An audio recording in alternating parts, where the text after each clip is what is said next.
అంటే వీళ్ళు బాంబులు పేరుస్తూ ఉంటారు, ఏం జరుగుతుందో తెలియదు. ఈ కులగణన 2 నెలల్లో కంప్లీట్ చేయాలంటారు, మరి ఎంతవరకు కంప్లీట్ చేస్తారో తెలియదు. మళ్ళీ ఇప్పుడు ఎమ్మటే సర్పంచ్ ఎలక్షన్స్ అంటున్నారు. దీనికి కూడా కారణం ఏంటంటే మరి సెంట్రల్ నుంచి వస్తున్నటువంటి ఆ ఫండ్ అంతా కూడా ఆగిపోతున్న వాటికి ఆటంకం కలిగే అవకాశం ఉంది కాబట్టి ఇమీడియట్గా డబ్బులు కావాలి మనకి. సో ఏంటి పరిస్థితి? చెప్తా సుదీర్ఘంగా, నాకు మంచి టైం ఇవ్వాలి. ఇచ్చారు మీ 10 నిమిషాలు మీకే. ఫస్ట్ వన్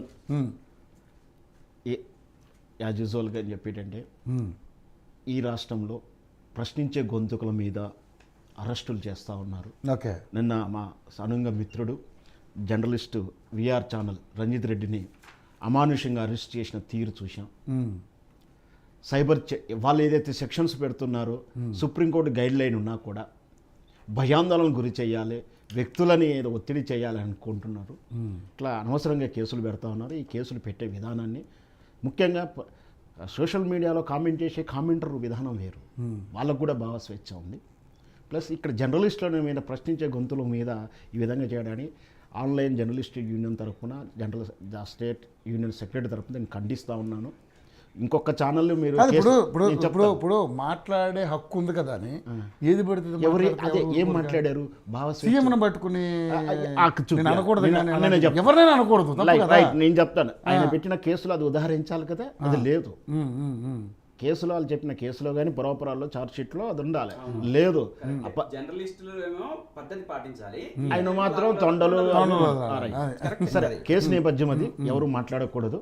సరే, ఏదన్నా కూడా ప్రశ్నించి అది కూడా లీగాలిటీగా నిలబడదని విషయం ఆయనకు కూడా తెలుసు. భయపెట్టి అనుకో భయాందోళన గురి చేయాలన్నో చేస్తే ఒక జర్నలిస్ట్ బదులు ఇంకా 10 ఛానల్ ఇంకెక్కువ, ఆ జర్నలిస్ట్ రేపటి నుంచి ఇంకే కాస్త ఎక్కువ విమర్శిస్తాడు. ఆ విషయాన్ని అర్థం చేసుకోవాల్సి ఉంటుంది. రెండవది, ఈరోజు అమానుష్యంగా మనం చూసాం, సొంత జిల్లాలో రేవంత్ రెడ్డి గారి సొంత జిల్లాలో ఒక ఐఏఎస్ ఆఫీసర్ మీద దాడి జరిగింది. కలెక్టర్ గారి మీద దాడి, అది ఫార్మాసిటీ మీద దాడి చేయడాన్ని ఎవరైనా ఖండించాల్సిందే. కానీ దాంట్లో ప్రజల్లో ఉన్నటువంటి ఆర్ద్రతను గ్రహించాలి. దాడి చేయండి, అదే ఇంతకుముందు చెప్పినట్టు తొక్కండి, దొక్కేస్తాం, లాగుల్లో తొండలేస్తాం అన్నటువంటి విధానాన్ని ఆయన సొంత జిల్లా ప్రజలు స్వీకరించారు. అదే విషయాన్ని వాళ్ళు దాడి రూపంలో చూపించారు. దాడి చేయండి అని మాత్రం నేను ఖండిస్తున్నాను. దాని ఆర్ద్రతను అర్థం చేసుకోవాలి. అది బహుశా ప్రజలు అంత ఆగ్రహానికి గురవ్వడానికి కారణం రెచ్చగొట్టే వ్యాఖ్యలు చేశారనా, లేకపోతే నిజంగా కడుపు రగిలి వాళ్ళకి జరగాల్సిన న్యాయం ఎక్కడైతే నేను అదే చెప్తాను. ఇక్కడే స్క్రోలింగ్ చూస్తున్నా, చర్చలకు వెళ్ళిన కలెక్టర్. అవును, చర్చలకు ప్రజాప్రతి సేకరణకి వెళ్ళిండు. ఏమి మీ భూములు తీసేసుకుంటున్నామో లేకపోతే ఇదంతా అయిపోయిందని చెప్పలే. చర్చకు మాత్రమే వెళ్ళిండు. చర్చకు వెళ్ళినప్పుడు అభిప్రాయాలు చెప్తారు. ఎప్పుడు ఇట్లాంటి కార్యక్రమాలు జరుగుతాయంటే ఇది టిఆర్ఎస్ పార్టీకి వెన్నెత పెట్టిన విద్య. రెచ్చగొట్టడము, ప్రజలు ఊరుకున్న వాళ్ళను రెచ్చగొట్టి ఉసిగొల్పి వచ్చిన వాళ్ళకి పంపించడం అనేది టిఆర్ఎస్ పెట్టిన వెన్నెత పెట్టిన విద్య. ప్రజల అభిప్రాయం నిన్నటి అదేంటి నాగార్జునసాగర్ దగ్గర ఎవరైనా అప్పుడు డ్యామ్ కట్టేటప్పుడు కానీ ఉన్నాయి, ఆ తిరుగుబాటు ఉన్నాయి. సడన్గా పేరు కూడా గుర్తుకొస్తలేదు. ప్రజాగ్రహం ఉంటుంది. అక్కడ కూడా శంకుస్థాపన రోజు ప్రజలు తిరగబడి కొట్టారు మంత్రి గారిని ఆ రోజు వెళ్ళినప్పుడు. బహుశా అది కాంగ్రెస్ పాలన అనుకుంటున్నా, గుర్తున్నంత వరకు. అది వస్తలేదు. మిర్యాలగూడెం దగ్గర ఊరు, నాగార్జునసాగర్ దగ్గర కట్టేటువంటి ఊరప్పుడు కూడా అదే జరిగింది. ఇక్కడ ప్రజాభిప్రాయం సేకరణ కోసం వెళ్ళారు, వాస్తవానికి వెళ్ళారు, ప్రజాస్వామ్యబద్ధంగా ఉండాల్సింది. కానీ ప్రజలు అసహనంతో ఉన్నారు. ఎంత అంటే చక్కగా పాడిచ్చే ఆవుని కాదని, పాడిచ్చేవం కాదని, మేము మోసపోయామనో, మేము పీడనం గురవుతామో అని ప్రజల అసహనం ఉంది. ఆ టైంలో వీళ్ళు వెళ్ళడం బుల్డోజ్ చేసి రేవంత్ రెడ్డి గారు కేసీఆర్ను కేటీఆర్ను లెక్క చేయని మమ్మల్ని లెక్క చేస్తాడా, వాళ్ళకి భయపడినాడు, మమ్మల్ని అర్ధరాత్రి తీసుకెళ్తాడు, మా ఆగ్రహాన్ని అభిప్రాయాన్ని కోప రూపంలో తెలియజేయాలనుకున్నారు. అది తప్పు పద్ధతి. అది కూడా నేను ఖండిస్తున్నాను. ఇకపోతే ఈ కులగణనల విషయంలో మన టాపిక్లో ఏంటంటే ఈ సిగ్గుపడాల్సిన అవసరం. ఓకే, నేను మొదటి నుంచి చెప్తున్నాను, కులగణన అనేది మనం సిగ్గుపడాల్సిన అవసరం. ఎందుకంటే ఈ దేశ రాజ్యాంగ స్ఫూర్తి కులం లేదు, మతం లేదు, జాతి లేదు, లింగం లేదు అంటూ రాసుకొని దానికోసం మన రాజ్యం ఉండాలి అంటే మన రాజ్యం అంటే దేశం ఉండాలని రాసుకున్న రాజ్యాంగ స్ఫూర్తిని కాలరాస్తూ స్వాతంత్రం వచ్చి ఇప్పటి 70-80 ఏళ్ళు అయినా కూడా ఇక కులం చుట్టూ మతం చుట్టూ రాజకీయాలు పాలకుల విధానాలు ఉండడం అంటే సిగ్గుపడాల్సిన అవసరం. సరే, అది జరుగుతుంది.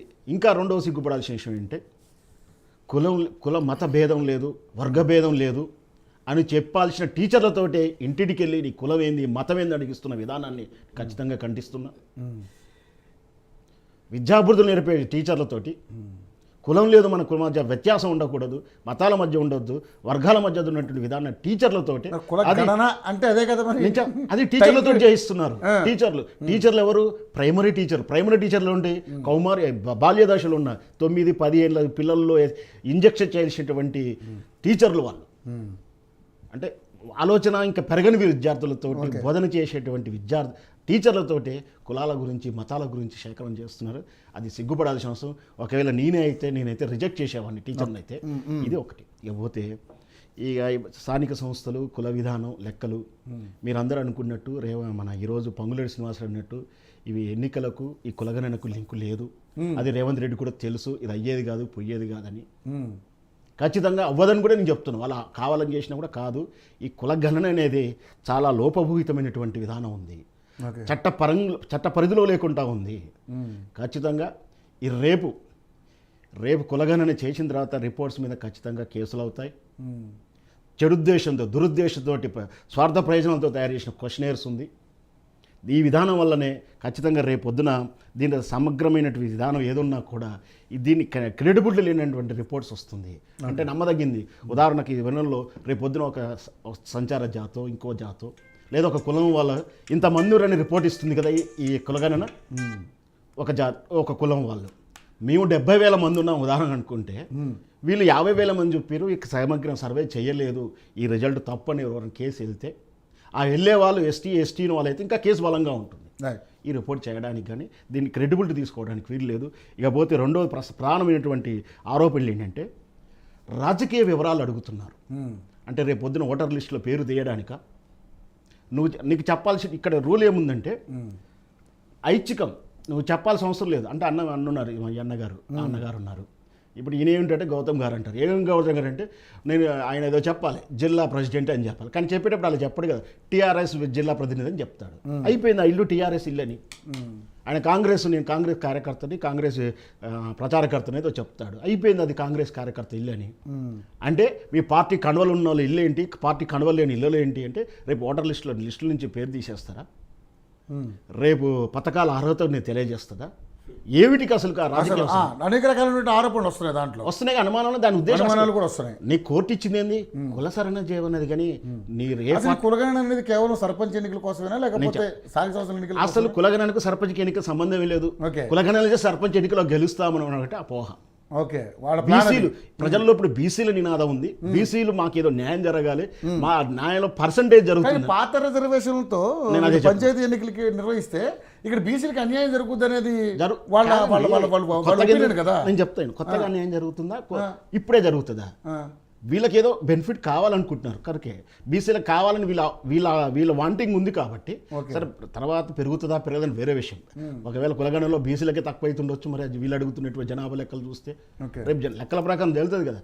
లేదు కావాలని కుట్రతోటి ఎవరైనా బీసీలను తగ్గజేసి వాళ్ళ రెడ్డీస్నో, వాళ్ళ వెలమనో, వాళ్ళ బ్రాహ్మణులో ఇంకా ఎస్సీలోనో ఎక్కువ చూపించుకునే ప్రమాదం ఉంది. దాని స్టాండర్డ్ ఎక్కడికి ఎవరు సర్టిఫై చేయాలి ఈ లెక్కలు కరెక్ట్ అని ప్రైవేట్ ఏజెన్సీని రికార్డ్ చేస్తాయి. ఈరోజు రేవంత్ రెడ్డి వచ్చిన తర్వాత ప్రజాపాలనలో 2 సార్లు అప్లికేషన్లు తీసుకున్నారు. నాకు రేషన్ కార్డు కావాలి, ఇల్లు కావాలి. దానికి క్రెడిబిలిటీ ఏది ఇంతవరకు? రవి గారు మీరు వచ్చి అప్లికేషన్ చేసారు, నీకు రిజెక్ట్ అయిందనో, నీకు రాదనో, నీకు ఎందుకు రావట్లేదు ఇంతవరకు చెప్పారా? ప్రజాభవన్లో స్వీకారం అని చెప్తా ఉన్నారు. వాడి క్రెడిబిలిటీ అయితే ఇంతవరకు ఎన్ని పరిష్కరించారు, ఎన్ని లక్షలు ఇచ్చారు? కేవలం ధరణి మీద కాంప్లైంట్లు, కబ్జాల మీద వాళ్ళు చర్యలు తీసుకుంటున్నారు. ఈ రోజు వరకు నాకు ఈ పథకం రాలేదు, ఆ పథకం రాలేదు, అవన్నిటికి లేవు. ఉన్నాను వాటికి సరైన లెక్కలు అడిగితే వరకు చెప్పడు. అడగపోతే ఇవన్నీ అసలు రాజకీయ వివరాలు ఎందుకు అడుగుతున్నారు? ఈ రాజకీయ వివరాడని చెప్పి రేపు పొద్దున ఎవరైనా కేసు వేస్తే ఏంటి పరిస్థితి? ఇవన్నీ కూడా ఉన్నాయి. రాజకీయ వివరాలు అడిగారంటే పొద్దున్న కేసు వేస్తే రిపోర్ట్స్ ఆపితే పరిస్థితి ఏంటి? అంటే ఎన్నికలకు దీనికి ఏం సంబంధం లేదు. పాత పద్ధతి చేసినా కొత్త పద్ధతి చేసినా అది ఎన్నికల కమిషన్ నిర్ణయం మేరకుంటుంది, పాలకులు ఉండదు.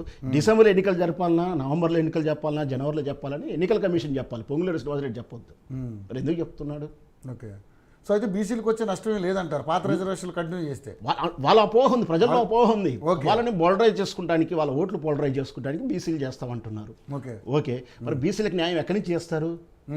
ఎక్కడి నుంచి తీసుకొచ్చేస్తారు? 100% నుంచి 150% చేస్తారా? ఓకే. 100లో నుంచి ఎవరు ఎస్సీలకు, ఎస్టీలకు, ఓసీలకు దెబ్బ కొట్టే చేస్తారా? ఓకే. ఎవరి రిజర్వేషన్ వాళ్ళకే ఉంటుంది. అదే రైట్. ఎట్లుంటుంది నీకు? బీసీలకు ఎట్లా పెంచుతావు? ఇలా బీసీలకు న్యాయం ఆ చేయాలి క్లారిటీ లేదు మళ్ళీ. లేదు. ఇప్పుడు ఆల్రెడీ ఈడబ్ల్యూసీని కోట దెబ్బ కొడటానికి బీసీల క్యాలిక్యులేషన్ జరుగుతుందని ఓసీలు గొడవ చేస్తూ ఉన్నారు.